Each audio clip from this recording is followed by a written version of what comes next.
Dude.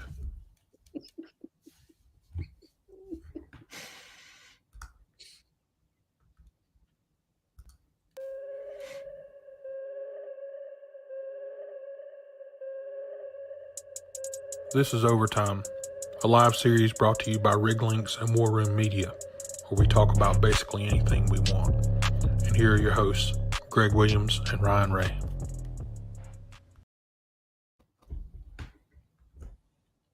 Ryan, my friend. What is up? Hey, man. You got your Jack and Coke? I do. You got some new lights in the studio there and some connections on your mic? I got a new. Well, you probably just couldn't. Okay, so this was probably here before. It just didn't stick out. I got a new camera and new lights. So, yeah. So it nice. Kind of pop a little bit more now. You got a little bit of depth in the room now. I can appreciate that. Depth. Yeah. I'll try to be professional. Try to be like a good. It's nothing like a good professional video on LinkedIn Live. Well, I wanted to record some videos offline, and I don't like the way my webcam looked for just videos. I thought, well, let me find a camera. I've got a camera, a nice camera around here that I can shoot videos. I can't live stream with it, and so I thought, let me just get one and do both. And so, all the money our sponsors are paying us, I thought, well, let me invest that back into the show. Well, I'll say it again. I think Ryan would still grow those sideburns back for a sponsor. Oh, listen, I bought a new camera, new lights. I mean, I got 2 new lights and a camera. This is we're ready. So I gotta get on LinkedIn here so I can talk to these folks. All right. Well, let's throw the rundown up there. Got another Easter egg for you. Oh boy. It's going to be good.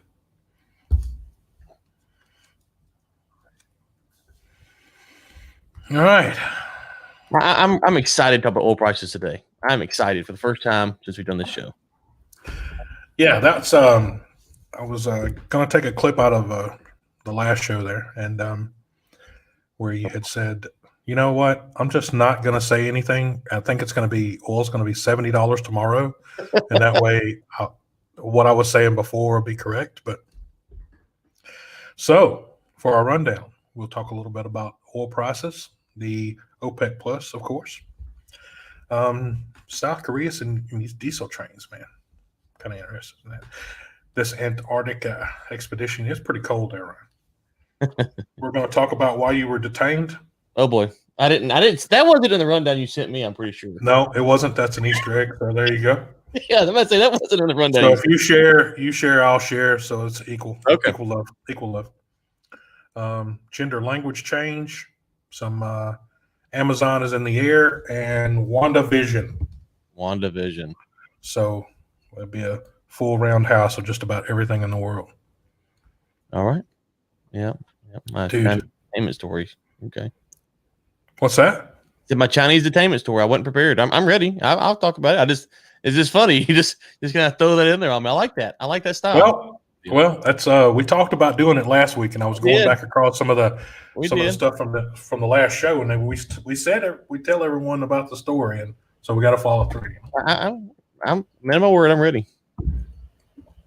All right, man. The WTI is $50.95, and the Brent is $54.60. So I'm just going to be quite honest.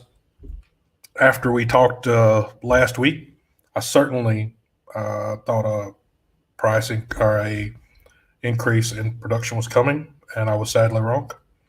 Looks like Saudi agreed on Tuesday to make an additional voluntary cut. So 1 million barrels per day through February and March. You think they'll make it all the way through February and March?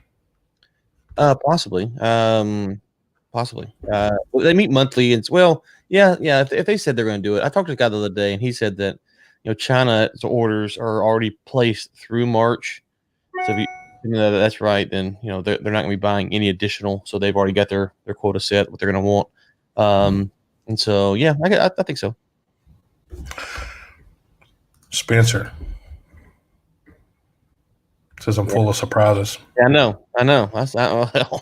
you do show prep. I go back there for hours, Thursday morning, hours, just going through each topic, taking copious notes, preparing. Like there's pages, which you can't see. There's pages of notes in front of me that I'm referencing off the top of my head, but not off the top of my head. I'm referencing. And so, yes, Spencer. I mean, and then I get you got all that brand new gear there. You would hate for lightning to strike any of that gear that you got set up there. Okay, I'll be quiet. Point. So what do you think about the prices there, bud? Okay. So whatever you actually get to say something that might be right this time. Y'all know this is dead on. Whatever you think about what happened yesterday in DC, the stock market closed up in the US. The stock market closed up in the US. That should not happen. Those two things should not be happening. Where our capital is being, whatever you think, storm, insurrection, whatever you'll call that, just apolitical stance. Whatever you saw on the news yesterday, when you see that on the news yesterday and the stocks close up, the market is so far lost its mind that I feel vindicated in all my price takes. So you feel like everything that you've said that's been wrong is justified now? Well, I mean, I can at least argue that's justifiable because the stock market closed up yesterday. Doesn't make a whole lot of sense, does it? Well, I mean, here's the thing. Let's kind of blend the two topics together. So let me ask you this, Greg. And I talked to a lot of smart people on the oil price this week to see if I can get their take on it with OPEC stuff. Well, you won't speak to one this time, but go ahead. At least I'm honest. Go ahead. Yeah, well, okay. Well, makes two of us. So we're telling you what the smart people are doing. So let's say that there was a stock exchange for hamburgers or cheeseburgers, right? And McDonald's comes out and says, Burger King, not McDonald's. Well, okay. God, Ben Samuels is everywhere I go. He's just infiltrating my life. I feel like he's paying people off now. So let's just say that there's a stock exchange for hamburgers. And McDonald's comes out and says, we're going to produce 1 million less hamburgers in February than what we expected to produce. Now, the question that you would ask is, okay, are you laying a lot of people off? Are you having supply chain issues? Did some stores get closed? Are you having financial problems? You'd ask questions like that, right? And then they say, no. So you'd say, so you're just expecting that there will be 1 million less burger demand in the month of February. And they would say, yes. Now, obviously the oil market's a lot more complicated than that, but at the high level, to me, that seems to be the most probable thing of what's going on with the Saudis, that they think the demand's, that the price is inflated now, and the demand's not where it should be, and you're going to have lockdowns, and you're going to have the economy slowing down. You're going to have a lot of stuff going on here, and so they're looking at it going, you know what, we're going to take 1 million barrels off, let the price come back. Now, we talk about what the U.S. might do and how that might mess everything up and cost them in the long run, but that's kind of what I think. I'm curious. I mean, how do you read all it? Those smoke signals from the Well, I mean, I look at it from a standpoint where the market share, if you're comparing it to cheeseburgers, you compare it to market share. So I mean, obviously McDonald's will have the larger market share there, and so if McDonald's decides they want to cut their price, then what do you think everybody else is going to do? So I mean, everybody else is going to follow suit. But I mean, is that a true representation of the market, or is that just one company deciding that they want to, decrease their prices just so they can, change the market in their favor and sell more product? Well, I mean, so they did come out, I think, and say they are going to cut their prices down some, but originally the report was they were just going to cut their production, right? And so then they come out and said they're going to adjust their prices some too, because some folks were originally thinking because they're going to cut their production, their prices were going to go up. I think I haven't seen this. You might have seen better on this, but I think they're going to cut their prices as well on some level. So my only comment would be if they cut production and they cut prices, then it makes sense. If it goes the other direction, then it's a dead giveaway. Yeah. Well, the question I always think about when OPEC does something that's kind of stunning is, this is not Morning, James. This is not, Yep. this is not Pioneer or EOG. Now Pioneer and EOG might have access to high-level government officials. OPEC does have access to high. They Well, are they are right. government. Yeah. So Yeah. you have to keep that in the back of your mind that part of what they're chewing on is what are they hearing from their government and other government agencies around the world, and how might that impact what they're doing. And so now the thing that I thought was interesting is the Russians and the Saudis once again disagreed. The Russians from reports were begging. Now the Russians don't beg, but you know what I'm saying. The Russians were pleading with the Saudis to not do this, and so we'll see how it plays out. Listen, it's a controversial thing because some people think the Saudis are crazy. Some people think the Saudis are geniuses. If U.S. production hedges at these high prices and they drill for this full year on a hedge number, basically, the long-term damage to the U.S. industry might be not the nail in the coffin because the industry's never going away, but it might be the true death blow that some people have been speculating that happened last year could actually happen this year because of this move by the Saudis. Disagree? No, actually, it's an angle I hadn't thought of, to be quite honest. I mean, the problem is I think I said that 2 shows back. I mean, it's a difference between turning on production and ramping up production in a place like Saudi, and it is ramping up production in a place like the U.S. There's a completely different narrative there, a whole completely different narrative. I mean, it's they have the infrastructure to move billions of barrels, where, yes, we have infrastructure, but we're also struggling with infrastructure to be able to move that kind of capacity. So I see it's a lot easier for those guys than it is us. So yeah, long term, it's probably not in our best favor to go into some kind of straight competition. That's for sure. Well, and so will the U.S. production, will the U.S. E&Ps rather, will they be responsible? Or, I mean, and responsible is a tough term here because they're facing a lot of pressures. What do you do if you're a U.S. E&P? Do you take the hedge, go ahead and drill, or do you kind of play it slow, going, this is the interesting sign for the Saudis. Of course, what is the money going to do? Is the money going to pull back? And so there's a lot of things at play here. I'm not saying this is the end of the U.S. industry from a standpoint. I'm saying that there's a different path than we had a week ago, right? A week ago, me and you never thought this would have happened. Now you're sitting here going, oh my gosh, if the U.S. responds like they have historically, this could really damage our industry. What do you think? I don't think they're going to respond with a bunch of drill, baby, drill. I mean, it's hard for me to see where they could latch on to that much capital over the next 90 days before March. We're only talking to March. And that's only 2 months away. So, 2.5 months away. So not a lot can happen on the ground in the U.S. in 2.5 months. I don't think so. What do you think? So I think production will be higher than it would have been, obviously, right? So, it's going to be somewhat higher. Yeah, but that's stuff that's been sitting there waiting to get ramped. So, I mean, It's not like, you know what I mean? It's not, what I mean is the indication. Turn on? What's that? How many ducks will they turn on? Yeah, that's what I'm talking about. That's what I'm talking about. Right, but I don't think they'll ever get to that point. They'll never get to that point, I don't think. Right. So, but if they turn on a bunch of ducks, then you still have the same problem. It's just oil from somewhere else, right? It is, yeah. That's right. So how many ducks will they turn on? Because those are cheaper. And so how many ducks are there really? And that's a whole different discussion. But how many are there really? And how many will they turn on? I don't know.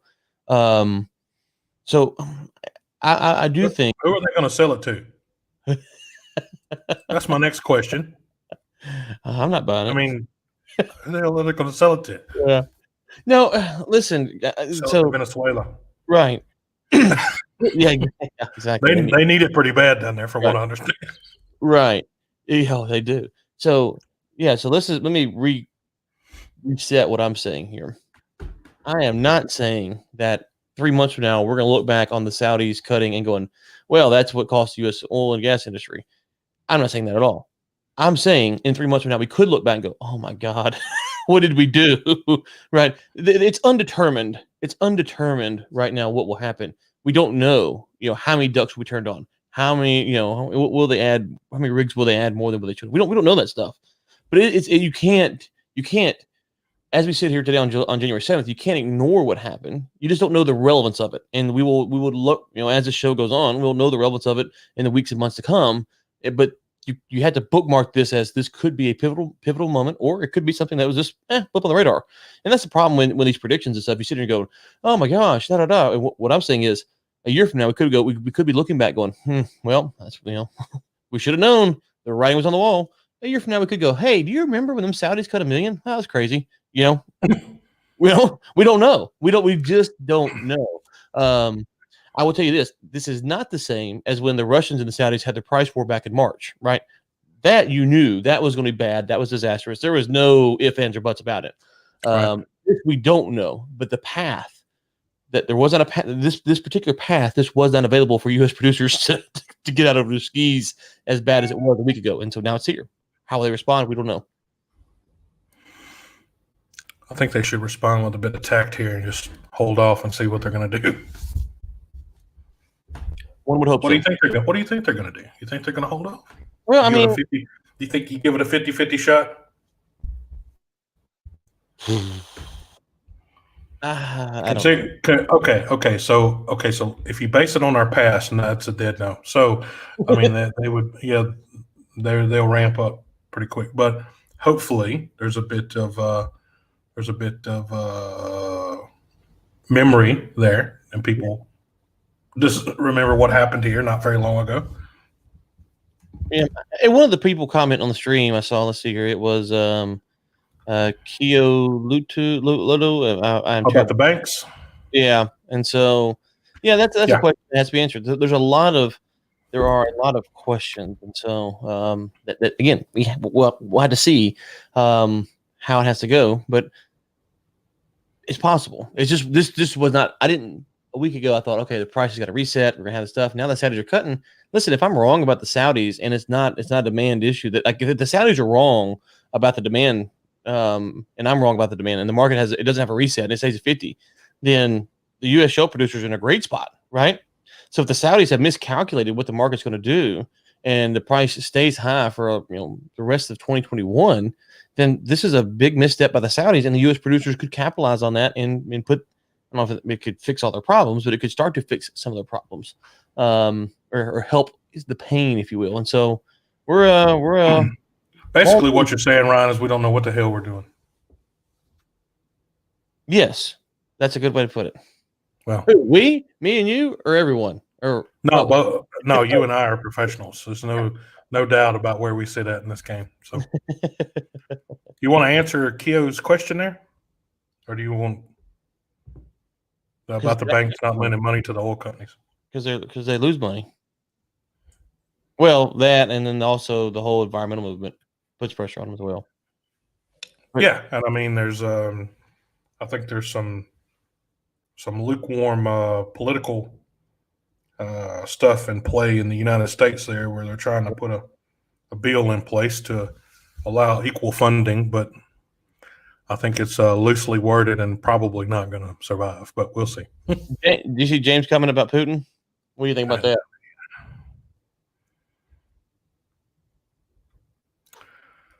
Huh.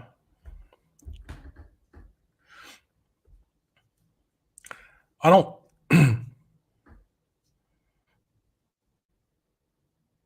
I don't think he'll do it. I don't think he'll hit the button. It depends on. Go ahead. And the reason I'm saying that is because of he's got a lot of investment happening right now in some other places of the world. And to pull a move like that, there would potentially be a lot of blowback and probably some investors pulling back. So I don't know. That's a good one. That's a good question. Not a question. I mean, he made a statement. He made a statement. He was telling us. Yeah, he was telling us. I disagree slightly because of what he's got going on right now. But you don't think so? No, I don't know. I mean, I think uh, I think the Russians and the Saudis both got bailed out by the U.S. when their price war happened a few months back, right? Because neither of them expected everyone and their mama to shut down, and so they were. I think they were prepared to go for months and months and months to the end of 2020. And Trump Well, kind of Putin's got number 6 in his pocket. Putin's with China too. China's with him. Well, that's So, what. Well, yeah, that's what I'm about to get to. But I'm just saying that Trump put a little pressure on the Saudis and the Russians, and it gave them a reason to stop. You know, they needed a little reason, so neither one of them could back. Neither one of them wanted to back down, and he kind of gave them a reason. And so at the end of the day, we don't know how that would have played out. Some people think the Saudis would have won. Some people think the Russians would have won. We don't know. They obviously overstepped got over their skis there, and got kind of lucky. So to go back into that mentality in 2021, I agree with you. It would be a very bold strategy to risk. So the Saudis are playing a different game, right? The Saudis right now, they're whatever they're doing, they're not crushing the price. If anything, they're trying to keep the price where it is or lift it up. They're not trying to crush the price. What James is saying is that Putin would kill the price again. The Russian economy is not that strong. So just to be clear, I think the Russian economy by GDP would be like the 5th biggest state in the U.S., something like that, and 4th. It's not that large. They've got a very small, economy compared to Texas and New York. Maybe it's the 3rd or 4th big. I don't know. There's 3 or 4 or 5 states bigger in the U.S. that have bigger economies than Russia does. So they're not some big political powerhouse. This isn't was it Red Dawn?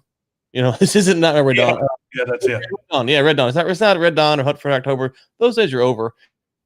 To your point, to push the button, they would have to have some kind of guarantees from China, right? And so I think that and I don't know if and China has to be careful because the Saudis, Russia, the U.S., they're all selling oil to China, and that works. But listen, the Saudis are. It wouldn't surprise me the Saudis get pissed off. That, you know what? We're not going to sell you oil. We're going to cut down your oil. We're going to sell it somewhere else. Just enough to put the squeeze on China. The Saudis kind of have that gangster mentality, right? They do, yeah. To kind of put a squeeze on them. So if the Chinese go to the Russians and say, "Hey, put the squeeze on the U.S.," it's not only the U.S., it's also the Saudis that take a hit. And so the Saudis will be looking at China going, what are you doing here? So when you get into all these moving parts, it's kind of hard to say, well, how would this group respond if this group did this? And it kind of gets convoluted. I think I would be a little bit leery right now that the Russians would put the button on, to use the term, push the button and try to crash the price again. That seems like a very risky strategy that ends poorly. So I rambled more than I should have there. Sorry. It's a good ramble. We like rambles. Rambles pay the bills. Yeah. So I think we talked a lot about that, man. That was just a couple of articles there. But even before the meeting, Saudi was calling for them to be vigilant. So, I guess everybody there wanted to hold tight, and Saudi said, "Okay, well, we'll change the narrative a little bit." Yeah. So I'm glad. I don't know. What would an increase have done there? Another increase to you? I don't think it could have done anything more than what we were already looking at. Well, that's the frustration with the market right now in general, is that the market just seems to go up no matter what happens. And so it's, when I talk about the price of oil, it's not just oil, it's other things you look at, and you don't know how these things are happening. And you almost feel, Greg, I seriously almost feel like I'm in cuckoo land, because I get up and I'm like, the stock market's up. This is happening. And I understand the Fed's pumping money, and I get all that. See you, James. I kind of get all that's going on, but I'm a little concerned that there's not more people, especially at the, I was watching CNBC this morning, and they were like, how could the stock market close so high yesterday despite what happened?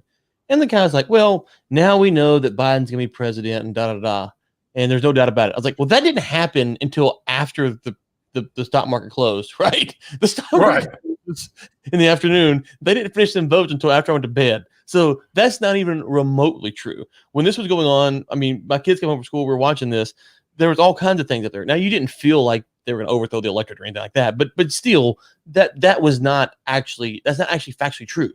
And so, but the market was up. So, how Greg, I mean, how do you think about this stuff? I'm curious because, I'm not a permabear. I am optimistic long term about the world and the country. I'm also optimistic, but I try to be a realist, balancing that out. It gets hard to be optimistic after a while, though. Well, I mean, you try to be a realist too. At least I am going there. There is some serious problems with our economy that no one's talking about, and whether or not, feel like this, there's been so much money. That's a good one. Yeah. Okay. I'll wrap up this. So whether or not the money that was pumped in by the Fed in 2020 will cause a major recession or not, or prevent a major recession, that's one question. Let's say that it prevented a major recession, and that even if that's true, the best we can hope for the next decade is probably a very slow growing economy. So if we prevented a recession, so be it. But we're going to have a slow growing economy, and I'm not optimistic about that. I think we either got to take the pain, or we're just going to suffer long term. So, I think that's exactly the answer to that question too. I think it's going to be slow. There's not going to be I don't think there's going to be a nosedive. That's just there's still too much in the way. So yeah, and one other thing is that we call you by name, but LinkedIn user, sorry, it's Nancy. So people know that my camera is right here. This is me looking at the camera. When I'm looking at Greg, I'm looking right here. I see Greg right here. When I'm looking at the chat, I'm looking right here. And then when I'm looking at my other half of the screen to see who is going on and try to respond to people, it's right here. So if you know what I'm doing, it's Nancy though has commented on the. Oh, okay. So if you have the chat open, I can see it. So, but I want to say this real quick, Greg. Here's your thoughts. Let's say that we cut, and this is the problem for a Democratic administration. Let's say that Biden puts a ban on federal land fracking, right? Okay, no more oil and gas permits. Okay, how long until the left gets wind of the fact that we're importing more oil from Saudi Arabia or Iraq or wherever, and then they go, well, hold on, how could you ever import the oil from those people, because those people are worse than we were? And then all of a sudden you find the Democrats in a spot to where not only could we not drill here as much, we can't import there, and then who can we import? Because if you look at the OPEC member nations, okay, that's a long list of human rights violators right there. Okay, that's a long lot. Yeah, lots of violators there. Lots of violators. And so the Biden administration has to be careful, because it could unravel on them quickly, where all of a sudden, whatever you think of Biden, he's not stupid. He knows we have to have oil to run this country, and he could find himself in a spot to where if he's too hard on our industry and cuts production too much, they will pound him for allying with people that they don't like in the Middle East. I'm fine with us buying and selling oil from just about anyone. Just to be clear, that's not my problem. I'm saying that's his problem, right? That's gonna be his problem. He will have to deal with that. So I think he's gonna be a little bit more crafty than maybe people want to give him credit for on this one. I think you'll see some talk about regulation, commission, whatever. We got to look at this. We got a lot of Washington rhetoric. We're getting serious about cutting down on this stuff, and Paris Climate Accord and da da da. But the progressive wing of the party won't take that as enough, and so if he cedes too much, he will find himself in a bad spot. Totally agree with that, Ron. I don't even have a comment back on that. Good job, buddy. Wow. Good job, man. I mean, pat myself. I think anything that's going to happen, it's not going to happen in the first 1 or 2 years. Let's just be that's me. So I'm just going to be honest. So regardless what happens worldwide, there's nothing policy-wise in the United States. It'll be a while before anything takes place. So yeah, that's the way I feel. Spot on. All right. We have to move away from the politics. Well, we'll get back into it in just a little while, but let's talk about these South Koreans. So yeah, so South Korea is a little place, not a huge place, but it's a little place. But they are deciding to cut some 30% of carbon emissions from their railway travel. So by 2029. But I mean, these bullet trains, you've seen these things, right? Mm. These bullet trains, they don't play. They're bad. So no, they don't play at all. So even in the best combustion engines day, it can't move like a bullet train. Mm-hmm. So I mean, they're upgrading to better resource, faster transportation, although they're doing away with the diesel-driven passenger locomotives that they call it. I like the way they use locomotive and they use bullet train in the article. Right? It's the same. It's the same thing. It's a train. It's a train. I mean, well, I think what they're trying to do, Greg, is for the uninformed reader, they're trying to show the disparity of this really slow locomotive versus this sleek, sexy bullet train. So I mean, it didn't have the word steam in front of it. So I mean, it doesn't say steam locomotive and bullet train. So right.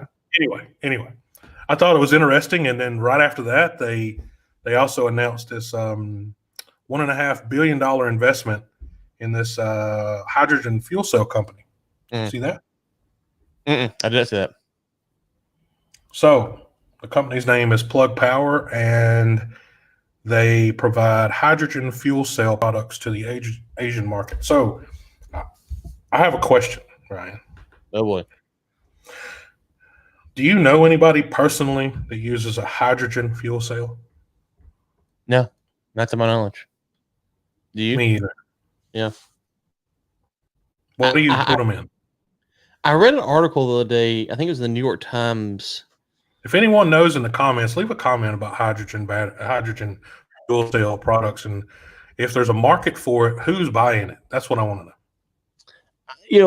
So there's an article, and if you remind me, Greg, or I'll try to find it on the New York Times, you might can just search it real quick. And I think it's New York Times. Anyways, and this guy, he has a hydrogen car. I think it's what his deal was, and he's been driving it for some time, and he talks about all the benefits of it. And I'm like anything else, okay. And then they talk about the abundance of it, and okay, fine. If it works better than gasoline or diesel, then by all means, let's give her a look. But there's his name ain't Doc, huh? Doc, no, I don't remember the cat's name. It's not Doc though. You're thinking of a flex capacitor, I believe. But so let me just put it like this. My thoughts on new technology like this in general is not or energy technology.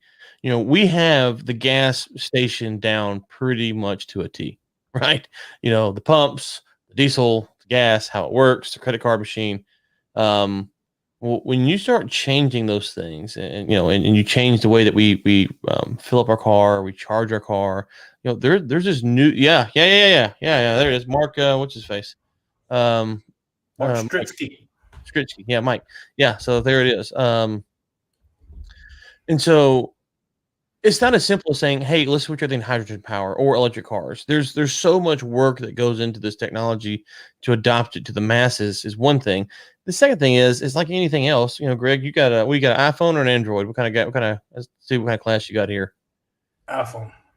Okay. So how many times has iPhone sent out a new update and it's still just a little bit glitchy? Like it works for a few days and then starts glitching, right? So every time. That's on a phone, right? Imagine trying to convert 7 billion people, or how many car users there are, to 3 billion, whatever it is, to hydrogen power tomorrow. Well, it's not practical, right? There's gonna be glitches. There's things that we haven't figured out, and you're playing people's lives, because if you have an explosion at the pump, obviously people die. So stuff like this is interesting. Maybe it's better for mass transit where the refueling is a little bit more confined, less people in the process, a little bit safer potentially. But I don't know. That's just kind of I mean, what's interesting here is the byproduct of making hydrogen is oxygen, and the byproduct of burning it is water. But they're not saying actually what is in that water. So this is the reason that there's so many problems with the nuclear power and everything else, is what it does to the water that comes off of it. So or cooling water. So I can imagine that this water, you can't just put it in a faucet and just have a sip of it, can you? Well, he's singing his praises, so if he drinks it, I'll consider it. He's drinking his own water that he burns off of his. I'm saying if he does drink it, I'd consider it. I'm just stop and get a drink out of his tailpipe. So yeah, this one of two Toyota Miras. Mm-hmm. I guess he's converted completely over. Mm-hmm. So that's the only guy I know, and I don't know him. I just read the story. Doesn't look like any carburetor I've ever seen. Yeah, I want to see him fill it up though. But you see what I'm saying? Like the fill up on this stuff. Looks like he got it. Looks like he goes to the welding machine to do it. That's what I'm saying. So think about doing that for the masses. I'm sure there could be a potentially more efficient way to do it, but it's not. But what you see there, that's not going to work for 330 million Americans. No. But look at here though. Okay, so I don't ever knock anything obviously until I try it first, but it's 0 to 60 in 2.2 seconds. It's got a top speed of 220 miles. What? That can't be right. Okay, so since I've read that, the whole article is now trash. There's no way it's 221 miles. Rather than a car. Yeah, done. I was buying into it until I read that, and it's over. So it says you go 1,000 miles on it. It says it can go 1,000 miles on a single tank. If that's true, that's pretty impressive. Yeah, but that statement right in the middle of it, a Toyota. I hear you. Yeah. First off, let me go back to the photo here.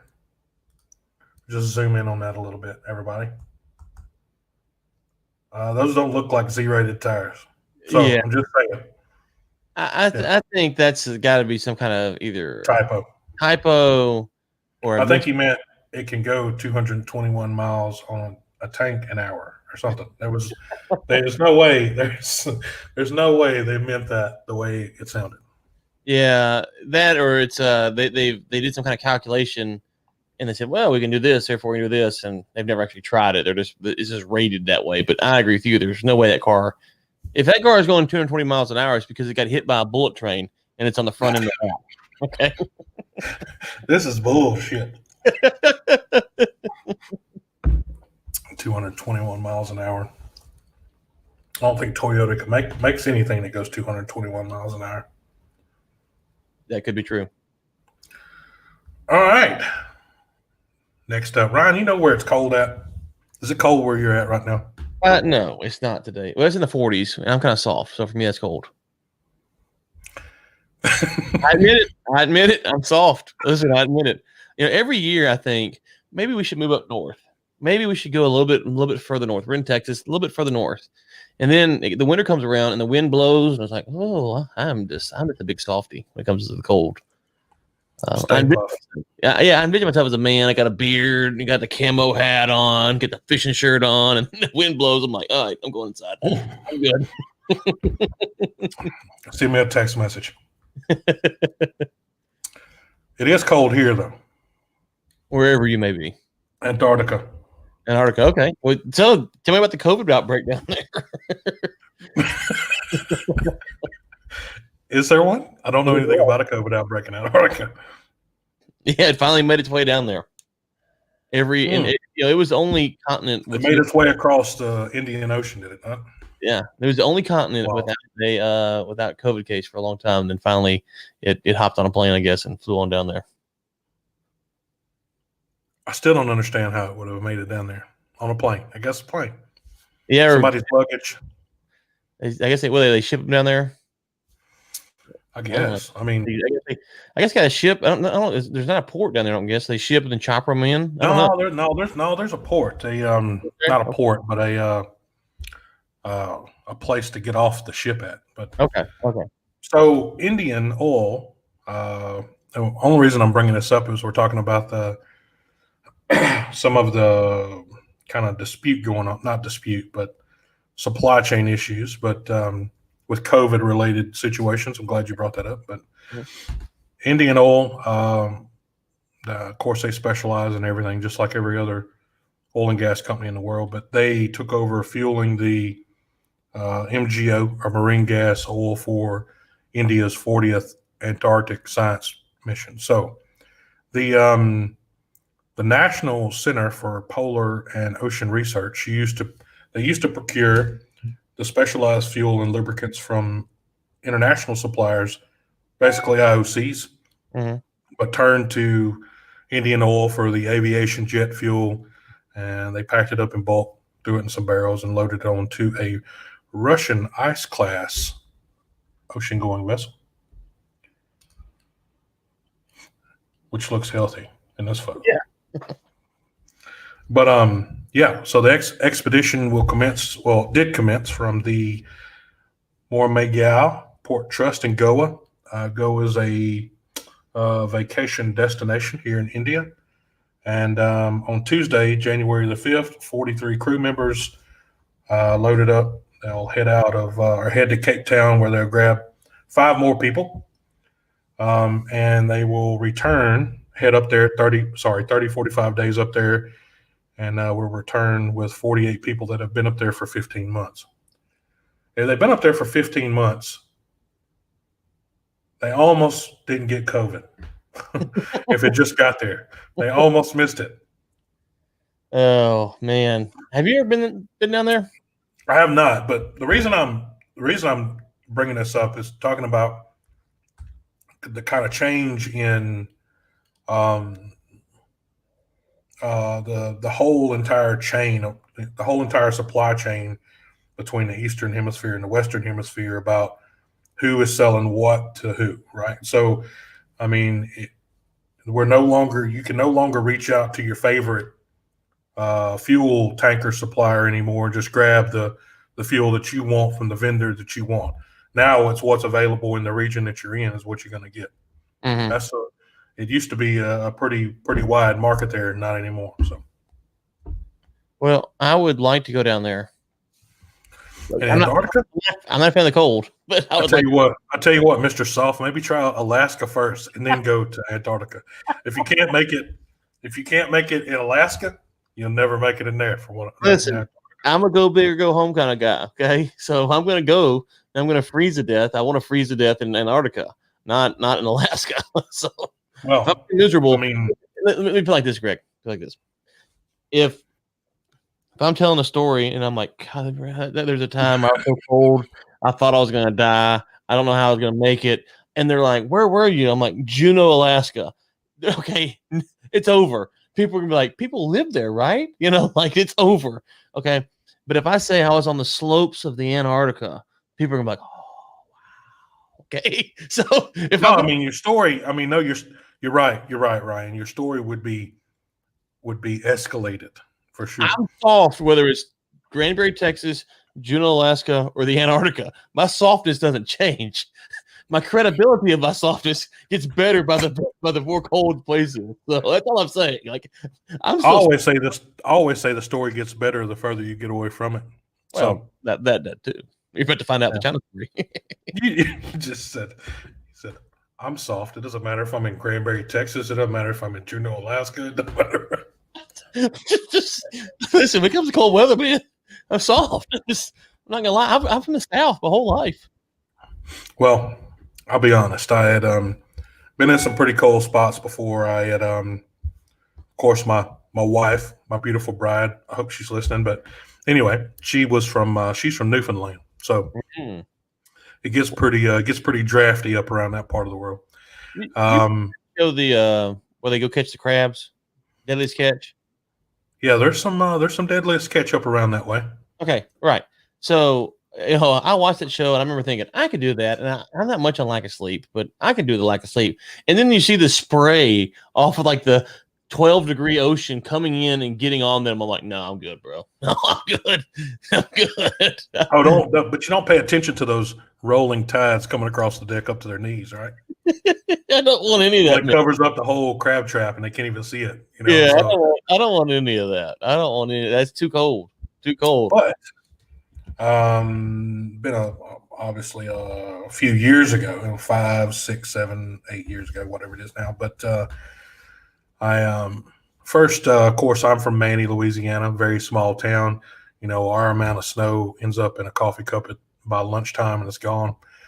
By good cup of coffee in the morning and the afternoon, the snow's gone. But I had my first snowblower incident.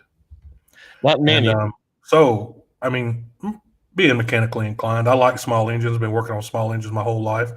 I've been, anything that was broke, I tried to fix it, or I broke it even worse coming up. So I see, her uncle, which is probably in his, 50s or so, late 50s, early 60s, had a snow blower in the garage. And I mean, the snow, when I say the snow was deep for me, it'd be deep for you and deep for everybody else in the southern part of the United States, but it's not deep to them. It's normal snow for them. And I was like, okay, well, I'm going to go out here and check out this snowblower. I'm going to go out here and blow some snow, right? And so I'm in a pair of Rocky boots, blue jeans, a jacket, and that was basically what I had on the go. Yeah. Got this, clean a spark plug up, clean the gas tank out, got this piece of shit going, and got it out there and started snow blowing. And I'm about 20 minutes into this, and I have lost all feeling in my feet. When I say I've lost all feeling, I've lost all feeling. The only other thing that came as close to the frozen foot story is the frozen mustache story from South Korea in 2012, 2013. So that one was interesting too. But go ahead. That's the two coldest places. No, we were in the derrick and we were doing a derrick inspection or just actually going up looking for dropped objects and marking everything off. As the ship was new, we were going to be taking it out. And so the less work you do in the shipyard, the more expensive it is when you bring it out because you got to do tons of inspections. So if you got the records when you head out, it's easy. But if you don't have that, then you get in a bind. So we're all up in the derrick crawling around. And of course, you don't go out there with a dry face. You're out there 15, 20 minutes into it and the nose starts running, everything else starts running. And so you're not paying attention to it. You're looking upside down, hanging from underneath this or that, looking at numbers, and you come down and it's all cracked and the whole mustache, just one solid frozen little sheet of ice going in. So it's interesting. It's interesting that it freezes like that, but just the wind blowing on your face. Yeah, I would make. Doing projects in Canada, same way. That's the reason everything is enclosed. Yeah, it's the reason everything. You have ice. Sheets of ice on top of all the equipment. It's brutal, man. I've thought about moving again a couple times. I'm not saying I never will, but Canada. No, not to Canada. No, not to Canada. I'm not a socialist. Come on. So I won't. I wouldn't last a day. This show would be banned. Like I'd be arrested for this show in Canada, and this is pretty tame. So no. There's some nice places up there, man. I love Canada. I've been there a couple times. I've been to Vancouver, beautiful. Calgary. I've been to Vancouver Island. Love it up there. Just don't want to live there. You been to the East Coast yet? No, I've never been to the East Coast. Yeah. East Coast is a bit more pragmatic. They're still part of Canada, but they used to be part of Great Britain. So until the 60s. So they're still, it still feels like, it resembles interaction. The interaction with the people is almost like you're in the southern parts of the U.S. But it's, obviously there's some different opinions and views, but if I say I'm going to get along with somebody up there, it's definitely on that part of the continent. East Coast. Okay. Part of the. I was looking to go to Toronto, which is what more center. Would you consider East Coast? It is. Yeah. So what is that? Straight above Chicago. I'm trying to pull it up here. I was looking to go to Toronto a few years back for some kind of conference. And yeah, I think you're right. No, it's going to be straight above Pittsburgh. Okay. That's East Coast. That's going to be Eastern. Okay. I must have been where I was going then, because I thought I was going somewhere. I must have been. I want to go to Saskatchewan, just to say I've been in Saskatchewan. Yeah, so I've been to Calgary. You did good by actually pronouncing it correctly. No, it's Saskatchewan. Saskatchewan. I've been to Saskatchewan. It's been Vancouver Island, Vancouver, Calgary, and so yeah. So that's my Canadian experiences.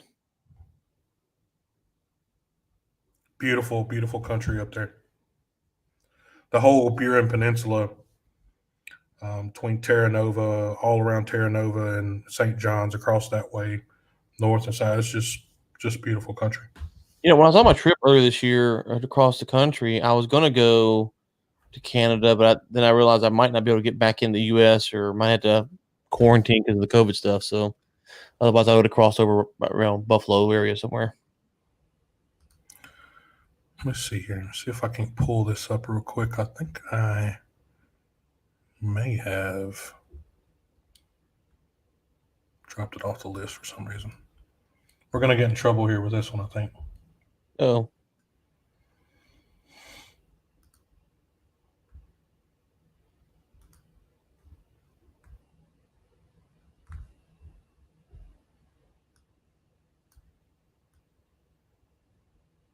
But we'll see.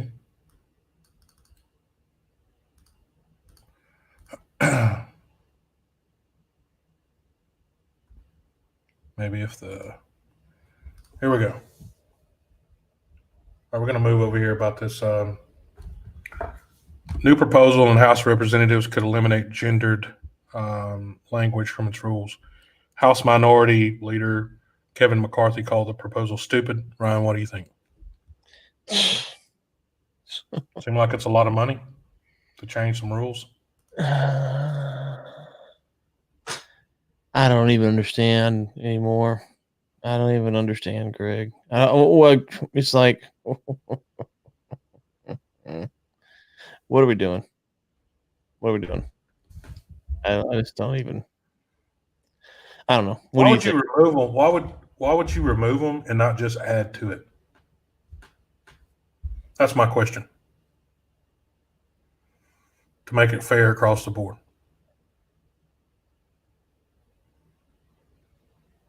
You know, I don't know. I just these stories, you know, there's something about the political elite where they're always poking at us. It's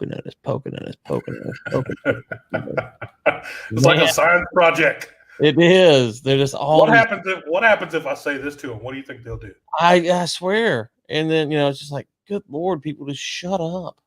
Just leave us alone. Let us try to make a buck. We're trying to make a buck. So we're trying to do. I mean, I'm looking right now. And apparently, Chuck Schumer, while we're on here, called for Trump to be removed, signed the 25th Amendment. You know, and so I'm looking on Twitter, and there's all these Congress people calling for the 25th Amendment to be done and to impeach him and to remove him. And, you know, again, let's just take yesterday's incident aside. He's only got 13 days left, right? Hey, he's only got 13 days left. I mean, you're not going to impeach him because you know you don't have the time to do all that. That's just not going to happen. You're wanting to shame him publicly. That's all you're trying to do. But the reality is, Greg, is that whatever you think about what Trump did, let's just put that aside. All they're doing today is they're trying to just poke, because they're thinking about 2 years from now when the midterms come up and say, well, if you didn't stand up for this, you stood up for that. And if you didn't do this, you're for this. And if you don't like this, then you're for that. And it's like, it just never stops. It just never stops. And so stuff like this, it's just like, you know, you know, if you listen to me long enough, you know, I don't respect the political elite. I think they're a bunch of bums and hacks. And I think they are, you know, terrible human beings by and large. So I agree. You're trying to get me fired up.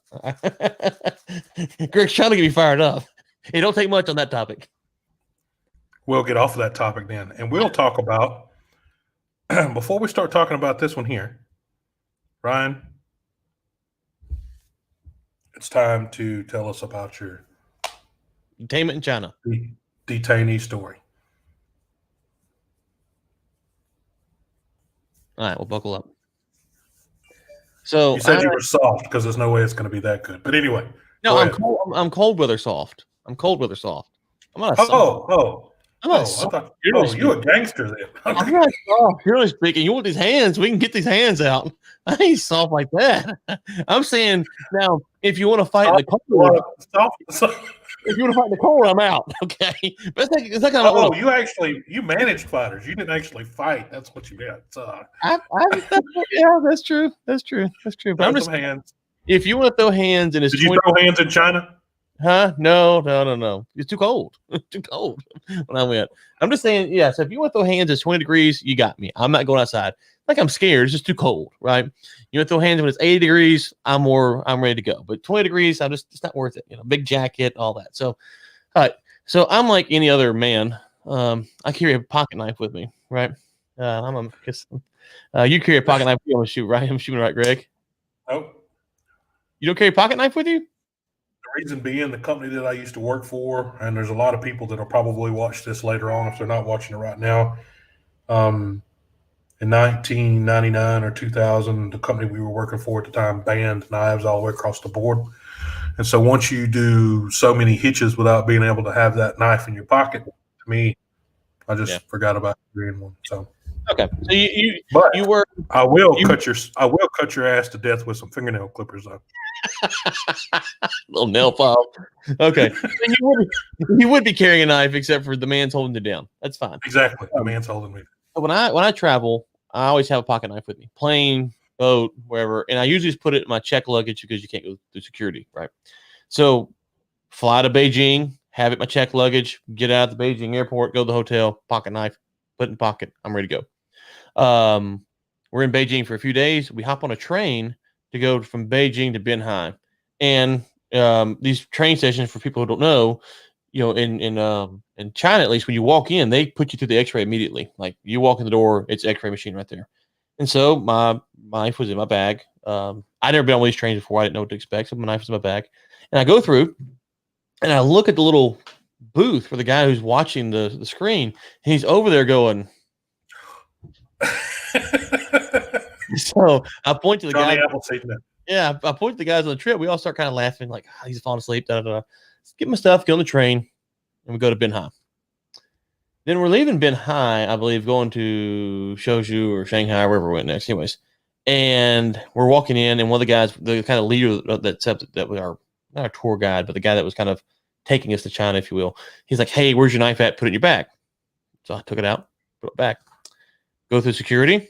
And they're like, "Hey," they start going through my stuff. I was like, "Okay," they're going for the knife. So they get the knife out, and it was a Kershaw. It was a little bit shorter than this one. And they start looking at it. They got the tape measure out, and I mean, like they're seriously, they're just going back and forth on this knife. So I'm just saying, like, whatever. Ryan said, that's we're gonna take a look at this pocket knife in Mandarin. Anyway, go ahead. That's just my normal, like, people are talking, you can't hear what they're saying. It's whatever. I don't know.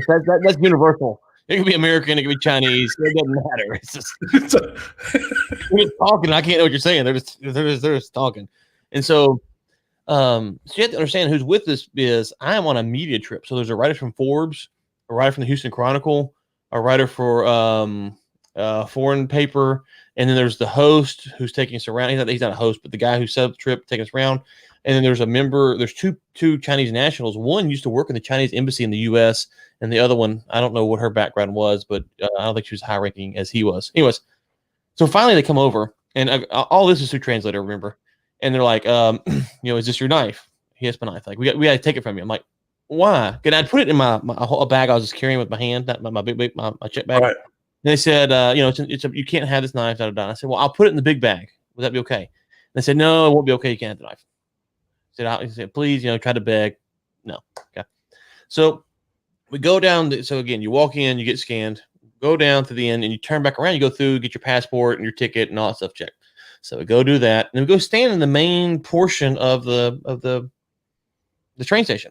And we're just standing there, and this big Chinese guy, like he's like 6'1", 6'2", tall guy, like he stood out. Cop. He comes walking over to me, and it's like, he goes, "You need to come with us." This has been like 5, 7, 10 minutes after we'd gone through security. And so me and the guy that used to work at the Chinese embassy, we go and we leave the train station. So we're standing here. We go out this door, and we go out the door, like there's a parking lot, an underground parking lot under the train station. And then there's a door over here to another little room. So we walk through in this room, And so my guy who is serving as a translator, but again, he used to work at the embassy, so he's kind of a high-ranking, I say high-ranking CCP member. You know, he's not like meeting with Xi Jinping, but you know, he works at the embassy, so he's got some kind of creds. He's pulling out his card, and him and the cop are just, you know, they're just back and forth. It's, you know, I don't know what they're saying. And I'm kind of frustrated because I kind of got shaken down a few days before at the city, the Forbidden City, where some cop come up to me and he could speak English. He goes, "What are you doing here? You know, where's your passport? What kind of job you do? Why are you here?" And he was just busting chops, you know. Yeah. So I thought that's what these guys are doing. They're just busting my chops. Like, here we go again. We got to catch this train in like 20 minutes. So it's like, come on, guys, I ain't got time for all this nonsense. So I'm kind of frustrated. And I see that they got a ticket, and this cat's filling out a ticket, and he's got his scanner up, and he is scanning my knife in and stuff. And they're like, they start talking to me through the translator, like, you know, why did you have this? How did you get it? You know, da da da. And you know, did you? And I was just like, yeah, whatever. You know, I'm just kind of nonchalantly answering these questions. And then I got a little nervous, Greg, when they said this. They said, carrying a lock blade, now that's the key, lock blade knife is a serious offense in China. And that was a transmission from cop to translator to me. And I was like, oh snap, this has done gotten real. Like, you know, and this all happened in a matter of seconds, you know, but I'm thinking, they're gonna take me. They're gonna take me in the back, and like I'm gone. Like, do I have to read a note like calling Trump? Who's gonna tell my wife? Like, how do I get the embassy? Like, because it's a serious offense in China, and me and you both know serious offenses in China result in serious consequences. Yeah. You know, and so I'm like, okay. And then the next thing he said was, but because you're a foreigner and you don't know our laws, we're gonna let you go with a warning. And I was like, it's a freaking shakedown. Like, this is just what I thought it was. And so they go on and on and on and back and forth. And so I started asking questions about, can I, you know, where will my knife go? Who's going to have it? Can I come back to the country? Will I be on some kind of watch list? You know, I'm kind of trying to stick it to them best I can. I'm not being rude, but I'm assuming the translator's telling them this. You know, that's what I'm saying. I don't know what they're actually hearing, but that's what I'm saying to them. I'm pretty frustrated. And so they give me the ticket, and I told the translator, I said, read it. So he starts, you know, reading this ticket, which is around here somewhere. He starts reading it, and you know, you had a knife, you know, you shouldn't have, you know, da da da. And the cop said, so you can sign it. I said, do I have to? The translator doesn't say anything to the cop. He goes, yeah, you got to. I said, no. You ask the cop if I've got to sign it. The translator was not happy. He was not happy. So he asked the cop, does he have to sign it or something like that? The response I got was, we gave you a verbal warning. We do not want it to go any further. I said, where's the pen? Let's go ahead and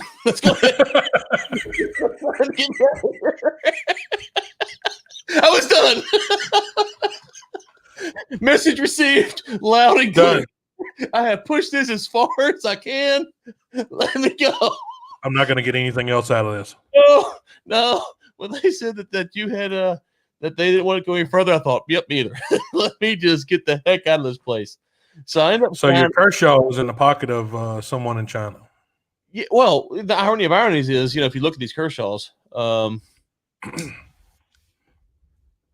well, see, this one doesn't say it, but you know, a lot of them will say, you know, made in China or whatever, or something like that, assembled in China. So yeah, so some lieutenant in, you know, the CCP ranks has my nice black fast action open Kershaw knife. So what I did, Greg, was we left. Of course, all the reporters. He tells all his friends a story about you. Oh, he's like, I took down this big American. I'm sure of it. Big burly guy. Yeah, he was mean. Look at him. He takes him. He's mean. He had a southern drawl. He had a big old Bowie knife on him. You know, and so we had to wrestle him in the back. You should have seen the size of knife. This is all that's left of the knife. He started smarting off. We slapped him around a lot. And we told him he was boss. And so, you know, we get on the train, and I was pretty frustrated, obviously. I didn't care about taking the knife. Like, that's, you know, sentimental. Huh? Was it sentimental? When things are sentimental that get took in countries is whenever. No. I didn't care about taking a knife. I know when I travel with a knife, that's a risk that someone somewhere might might take it. Like that's just a risk you're taking when you travel internationally on a plane, train, whatever. It's part of the game. With So anything, actually, you have. It's not just that is right. It's not just your knife. They can take whatever they want. Yeah. I was more frustrated that they took me and detained me and like gave me this whole deal just to give me some stupid ticket. Like the cop could have just walked out and just given me the paper and let me go, you know. But they want to do the whole deal, take me back and talk to me and scan my stuff. Like I'm not kidding you. They made like 7 copies of the stupid knife on this little cop printer they had. And so I get on the train, I log on my VPN, which is not technically illegal, and I order a new pocket knife to have waiting for me when I got home. So that was my way of sticking it back to them, was ordering an illegal knife that was made in their country. Yeah. Yeah. So when I got home, my knife was waiting on me. A VPN, which is illegal. Yeah. So I ordered an illegal knife on a legal network after they detained me. And so, yeah. So that's carrying a lock blade, which is illegal. Just to be clear, I've never once, despite the story I told, I've never actually admitted that it was my knife. There was no fingerprints. They didn't dust it. There was a knife in my bag is what I should have said. Just to be clear. Someone could have placed it there. Yeah. Yeah. It's plausible. It's plausible. It looked like a knife I've seen before, but I'm not sure it was my knife. They're going to cut our feed. So yes, I was detained. That's my detainment story. For better or worse, there it is. Now you got what you're supposed to tell. You're probably better than mine. Hear it. Yeah. So this was in the well, I actually been detained more than once, but the that's the only time to ever be detained of substance was when I quit with the cop with the Chinese. I mean, the stories of being detained before you're 18 years old, I don't think should ever be told. But so before, so we had we were working in Pointe-Noire at the time, Congo, and myself and one of the other, actually it was a couple of us. They had some local casinos there that are operated by Chinese, and we frequented the place quite often. Went and checked it out, played some cards all the time, played some 3-card stud, and just went in there, had a few drinks and all. And actually it was like I think it was Tuesdays and Thursdays when we went in there. I can't remember the exact This is in the Congo. Yeah. This is in I don't know that. Is it legal to gamble? Yeah, no. Okay. No, it was no. It's completely legal. And so of course I'm not having a real good night that night, and I was down a little bit. First time ever. Yeah, I mean, first time I'd ever been down in my life, by the way. Yeah. But if anybody else is watching, hint wife. Anyway, I was down that night and decided that I was like, okay, well, I said, all right, guys, well, I'll physically head back to the staff house. I'm gonna take off. And so the staff house was only, I say, 2, maybe 3 blocks away. It wasn't far. I mean, it wasn't far at all. And when I say it wasn't far, I mean our country far, 1 mile max. Mm-hmm. Not even really that far. Mm-hmm. And so I'm headed off walking there. Got all my gear. I mean, got my wallet, got my passport, whole 9 yards. And I make it 2 blocks. And so in the Congo, the military all ride around in these basically Toyotas with benches in the back, with about 20 of them loaded in the back, with the 2 officers up front. Well, they're all officers, but I mean your 2 higher ranking officers are in the front.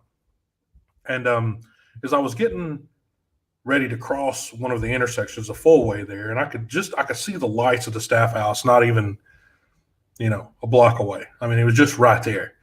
And so I heard the vehicle coming, and as soon as I heard, I mean, it wasn't hardly anyone on the street. And when you hear that noise or that Toyota pickup truck sound, you're already clued up. Like, okay, that's probably the military, So let me scurry on across. Well, there was no scurrying. They saw me and they sped up, and I went and they stopped me in the middle of the road, and the whole truck was loaded full of military police, right? So, and the guy up front, he was waving his hand at me to come up there and give him the ID and everything else, and the guy in the back was kind of like his translator. And I was like, what's he need? He was like, he wants to see your passport. And I mean, I'd been pulled over, a couple of times in the Congo.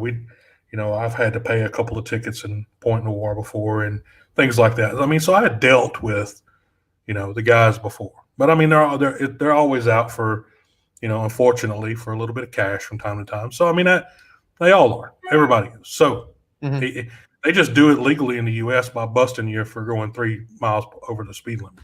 So, that's how they get you there. But anyway, hand my passport to him. He wanted to know what I was doing. I told him, I said, coming from the casino. He said, so you're by yourself? Yeah, I'm by myself. He said, no. He said, do you have friends at the casino? I said, yeah. I said, I went with a group of people that's at the casino. He said, you want to go? Can you show me who those people are? I said, no. I said, this is not a group type thing here. This is me walking to the staff house, walking right over there to the staff house. I'm just a block away from the staff house. He said, okay, so everyone in the vehicle is armed. Let me just step back just a second there. You got all of them are carrying AK-47s in the back, and you got both of them up front that's got 2 pistols laying on the dash. So, I mean, it's not when the last time they were shot, I don't know. But, I mean, at the end of the day, I was not going to be asking questions about when was the last time you went on a firing spree with those. Right. And you're not what we would describe as nimble anyways. No, there's no way I'm outrunning that. There's no way. There's no way. No, I would be a public spectacle. I mean, it's just no way, right? And the guy was like, so when it got down to what do I do and who do I work for, his entire face changed, his mindset changed, the whole entire thing changed. It wasn't just like this average, I'm not the world's greatest oil field figure in the world, but once they realized that you were there doing oil and gas, they were like, oh, okay. Oh, well, yeah. Go on, no problem. Now, not an official detainee story. Just good enough. That's as close as I can get to the one I could tell later on down the road. But that's still the actual underlying. Hold on, Greg. Just be clear. Yeah. They held you against your will and would not let you leave, right? For at least 30 minutes. That's being detained. Like so detained doesn't mean you're in cuffs and you're being dragged and thrown into jail. Detained means that you are being stopped and not able to move freely. I had a manager 72 hours in jail there waiting on papers to be created for his visa when he flew in on an illegal colored visa one time. We talking about now you got arrested. That's he was in the slammer, son. I mean, you're talking about a whole other level. I'm just talking about being detained. That's detainment. I don't know what you call that. But the guys were good enough to let me go on about my jolly way. And like I said, the underlying message to the story is don't walk by yourself home from the casino. Wait and get in the vehicle later on when everybody else is getting ready to leave. Get in there with your designated driver and then go back to the staff house like a proper adult. Yeah, and just as you know, you should know now, carrying a lock blade knife in a public area is illegal in China. So I don't know. I think at your house you can technically have one. And that's just to be clear, if that went clear my story, if it would have been those old buck knives that opened and closed, they'd have taken it and never say anything else to me. It was the locking mechanism on the knife that made it the crime. Well, did you look it up after to see if it was actually a rule? Oh, the guy with me, the translator guy with me, he told me like he said if that had been him, they'd have went to jail. Oh, they would have just took him right on. Yeah. When he was saying that they would, did you hand a knife to him? Put that in your bag. Yeah, that's his. It's his. Yes. It is. No, he said. That's some Johnny Knoxville shit right there. Yeah, That's what. he said that, I can't remember. I'll get it wrong, but I think if you're caught with one, the Chinese national, it's like maybe a 24, 48, or 3 days in jail, basically first offense. They might give What you. do you think would happen if Johnny Knoxville would have went through there with that fake grenade that he had instead of the knife? What do you? Let me tell you something. They They don't play. Yeah, they brought him out. So the other waterboarded. The other thing that I didn't point out, was I should have been caught in Beijing 2 days before when I went through and the guy was sleeping. Oh, with the guy that was head nodding there. Yeah, I'm curious in Beijing how they would have handled it because it's obviously the capital cities. I don't know if it would have been better or worse. I was in, I think, Benhai when they. He probably wouldn't have got a massage. That's for sure. So, yes, but no. In all seriousness, it's against the law to have a lot blade knife in public areas in China, which means just about anywhere. Because I did ask them, what that meant. What my translator guy, what that means. He goes, well, on the street, at the train station, anywhere. Apparently, they had someone a few years back on one of those trains with a knife, stab a bunch of people, and so that they don't allow it. And so, yeah. So it's allowing no knives and the protection against or teaching people to protect themselves against a knife wielding person is the reason that he stabbed that many people. Well, obviously, right. Well, I mean, right. But the CCP doesn't want their citizens carry knives. They might actually come after them, so they don't want that.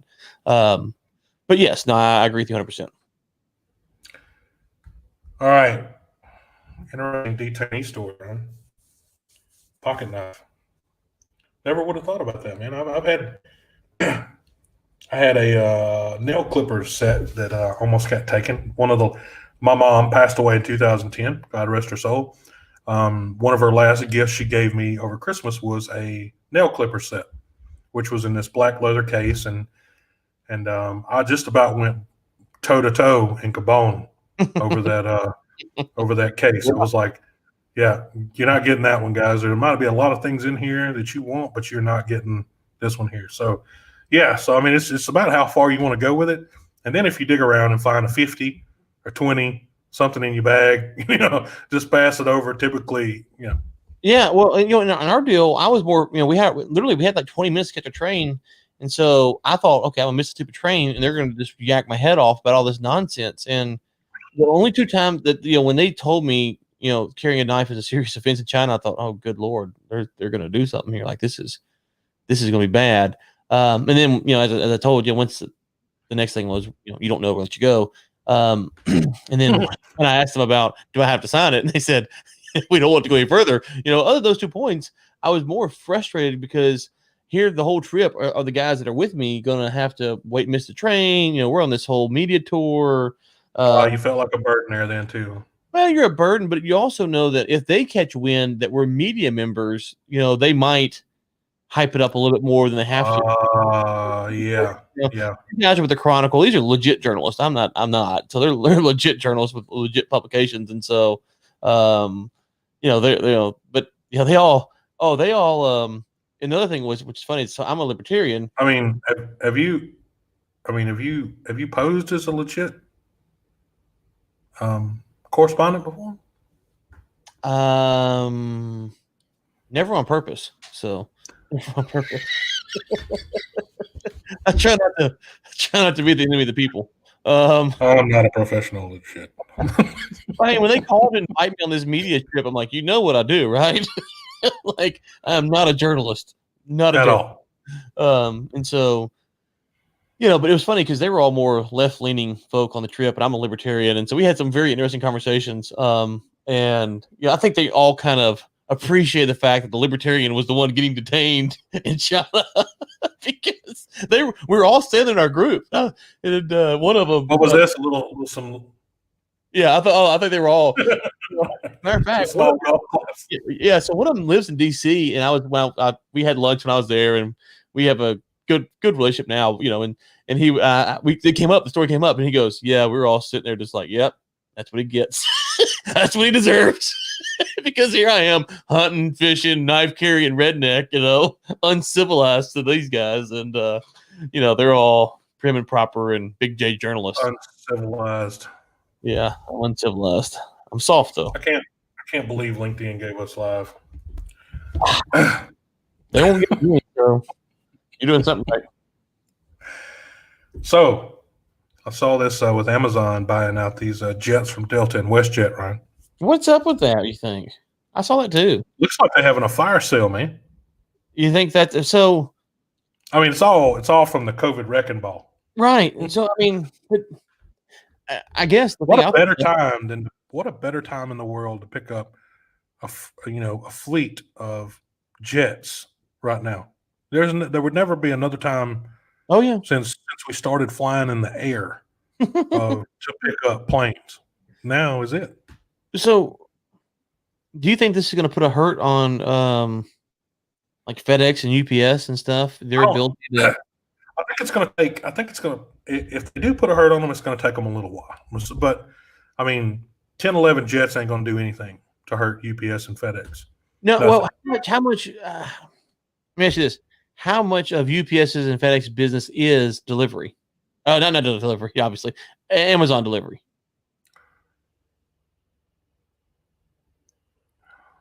Well, okay, so there's probably quite a lot, but the reason that that the Fed is, I mean, they're not. So the planes that FedEx and UPS have, or basically any international cargo carrier have, I mean, those things are flying like high grade merchandise. Typically, they're not running surplus merchandise that you can put on a Maersk Freightliner and send off from China to LA. They're not, you know what I mean? They're not running, or California. They're not running your typical load through those planes. UPS and FedEx. I mean, they're not. Yeah, I mean they run regular cargo, but what I'm saying is that their largest amount of cargo that takes up per square foot inside those planes is high value merchandise, which is industrial equipment, and things like that. That's what's inside of those planes. Typically, you're not gonna, you're not gonna find 500 pairs of ladies' socks flying on a FedEx or UPS plane. So, the business that Amazon is taking away from them is their own business. Mm-hmm. But what sector of the business that that UPS and FedEx have of the larger equipment providers and manufacturers around the world that fly this equipment around there, Amazon has none of that market value. Right. So you know what I mean? So Amazon's in the same boat with Walmart. They're shipping stuff out of China as well. You know what I mean? They're putting stuff on cargo ships all around the world and shipping it just like Walmart is. Right. But one thing that they don't have is Walmart doesn't have jets. Mm-hmm. Mm-hmm. So there's a whole nother thing here. I don't think Amazon's going toward, the freight brokering business. I think they want their business back. Yeah. I don't think they are either, but I think that, I would imagine. Could they do a better job? Probably. Potentially. Well, I'm just saying this. I would imagine that you don't have to siphon off a significant portion for Amazon from Amazon to siphon off a significant portion from UPS or FedEx before you start to see that, okay, hey, I would imagine those businesses are pretty tightly ran, not a lot of extra margin there. They're counting on consistent things happening. It's a logistics business, right? And so you need. You didn't see them buying planes from UPS and FedEx. So I mean, they bought them from passenger planes, not surplus planes. So no, right. I'm just saying. My question is, let me say this: how much if we were starting a competitor, and I'm not saying Amazon's doing this. I'm just saying if we were going to start a competitor to UPS and FedEx, how much of the small items could you siphon off before they caught their attention enough to go, okay, we got to do something about this? And so if Amazon can siphon off a portion of that, which they have the potential to do, will it change the dynamic between FedEx and UPS? Because FedEx and UPS on some level, they want that Amazon money coming down their pipe, right? They want that money in their coffers. There's some kind of deal that's beneficial for both of these groups, because Amazon and FedEx, for a Prime membership for $99 a year, FedEx will deliver 2-day notice. UPS for 2 days notice.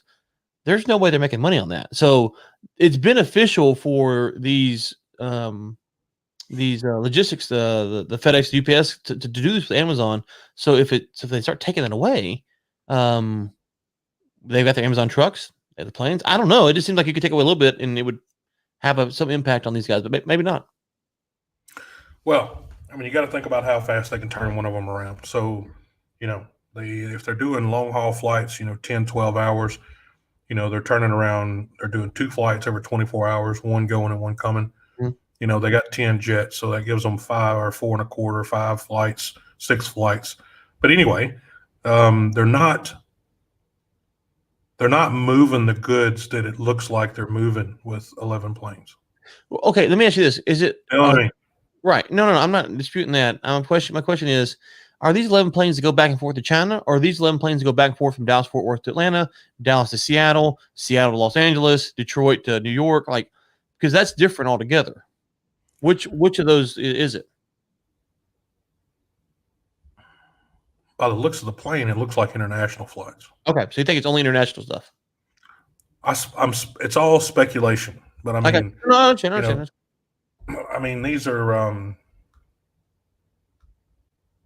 these are 767s.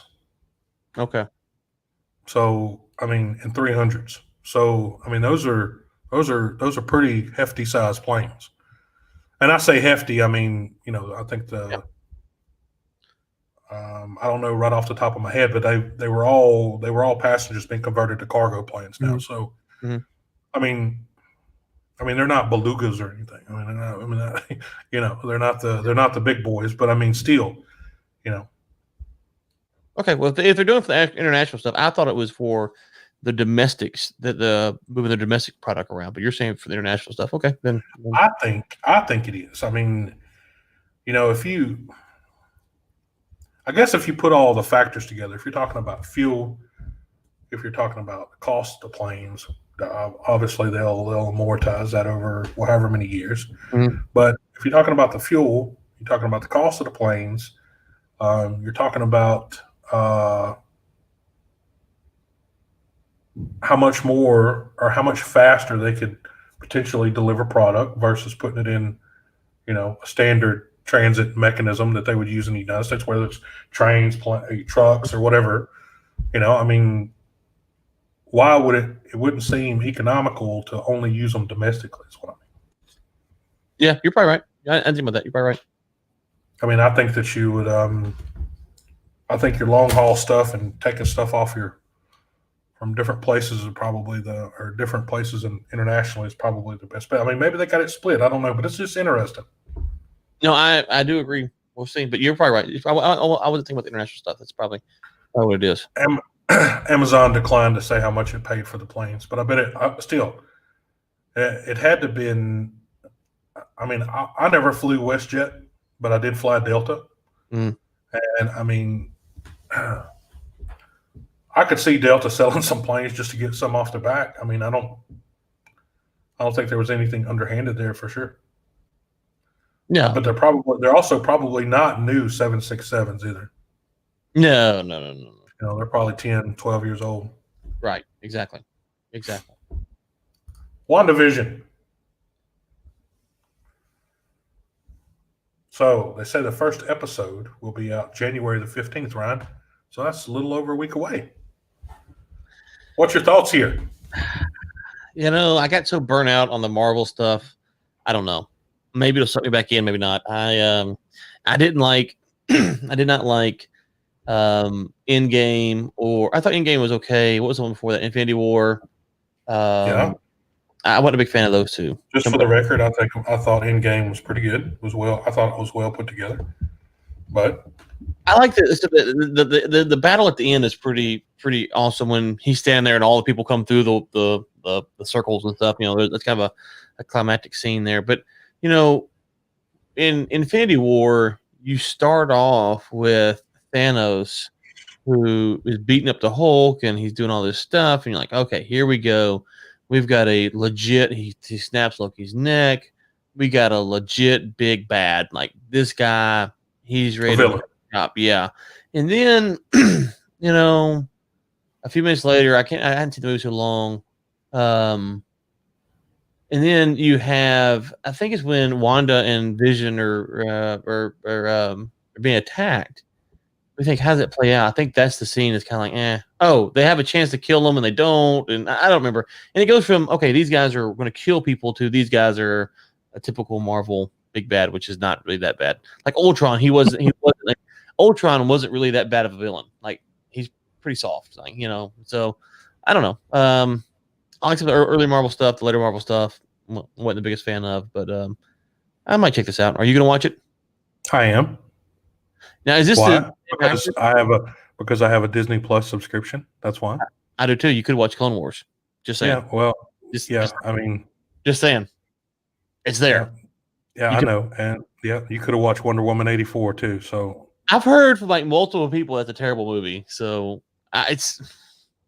What else you got better to do with your time besides talk on podcasts with me? Well, that's important. And then I watched Clone Wars. So I did watch Passenger 57, 1990. Is there a new Clone Wars now, or are you just watching all the other 7 seasons of old episodes? Old episodes. I'm a loser like that. My life is on instant rewind. Yes, I watched Passenger 57, 1992 film with Wesley Snipes the other night, and that was interesting. You should have just watched New Jack City right after that, and you would have just summed it all up. You don't remember New Jack City? No, I don't. Wesley Snipes movie too, man. Long time ago. Him and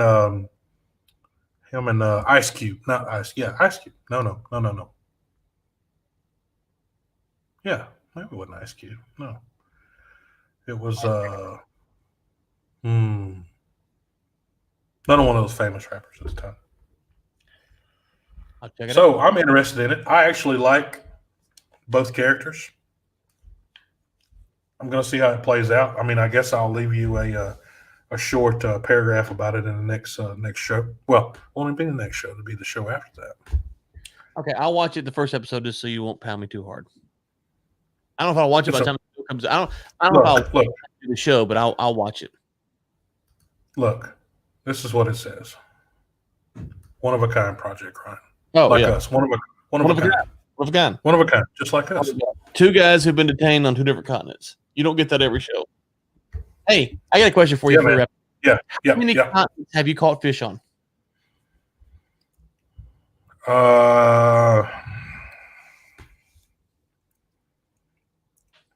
3.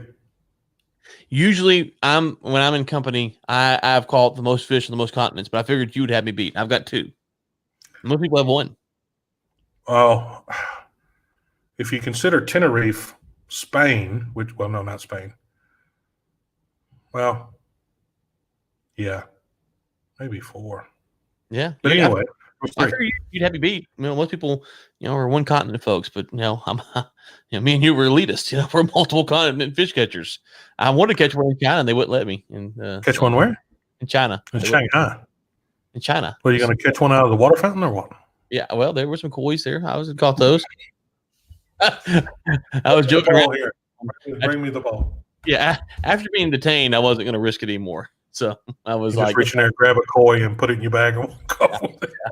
But they did ask me. They said, "What do you want to do on a trip?" I said, "I'd like to catch fish." I said, "Well, we don't know if we can set that up or not." I was like, "You actually asked them if you could fish?" Yeah. Oh yeah, I love fishing. Really? Yeah. No. I mean, you actually asked them while you were there if you could fish. No. When they were planning the trip, they said, "What would you like to do on the trip?" And I said, "I'd like." Oh, okay. And then when we were there, I think I may have mentioned it once. Like you didn't mention not taking my pocket knife was one of those. No, I didn't. I didn't know. Listen, when you live that thug life like I do, man, you're always strapped. It's just part of it. So strapped as we were growing up, we had a belt on our pants because our mom wouldn't let us out the house without it. All right, right here. All right, brother. It was fun. That's it. WandaVision. So that's check out WandaVision, and y'all come back next week for another show. Ryan was about to fall asleep there. He had a really good detainee story with his pocket knife. Mm-hmm. Whoever's got his pocket knife, hold on to it. He'll be back to get it next year. Yes, hopefully soon. Oh, wait, this year. Hopefully. Maybe back this year. Hopefully. All right. Nice. That's it. That's all right, brother. Thanks, guys. Y'all take care, and we will see you next week. Come back and visit us. Bye. Thanks, everybody. You've been watching Overtime, a live series brought to you by Ricklinks and War Room Media. Your hosts have been Greg Williams and Ryan Ray. For sponsorship opportunities, send us an email at info@ricklinks.com. Tune in next Thursday at 10 a.m. CST for another live episode.